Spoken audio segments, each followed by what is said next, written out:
يحكى أن هناك مهرج كان يضحك الناس، يأتيه الناس من كل مكان، حتى الجدار الصلب والصخرة يضحكها، إلا أن هذا المهرج كان يعاني من اكتئاب شديد وحزن عظيم.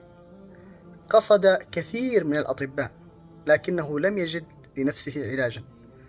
زار أحد الأطباء النفسيين، فلما كشف عليه واستمع إليه وجد أنه لا يعاني من شيء إلا أنه يعاني من كآبة حادة وحزن شديد.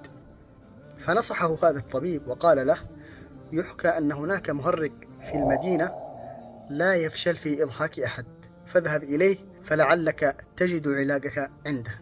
حينها طأطأ المهرج رأسه وقال للطبيب: هو أنا ذاك المهرج.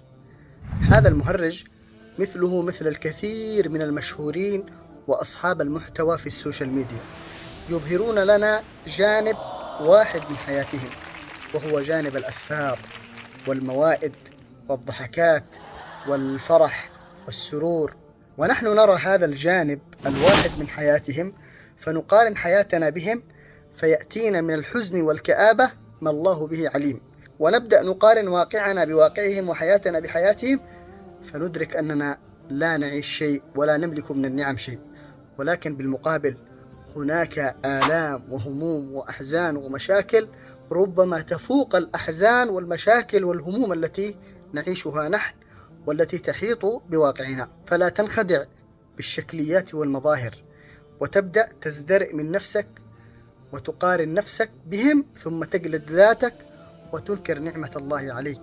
واعلم أنه لا يوجد إنسان ولا بيت في هذه الدنيا إلا وفيها من النكد والبلاء ما يفوق ما تعانيه أنت، لأن الله قال عن الإنسان في هذه الدنيا: لقد خلقنا الإنسان في كبد، وقال: يا أيها الإنسان إنك كادح إلى ربك كدحا فملاقيه.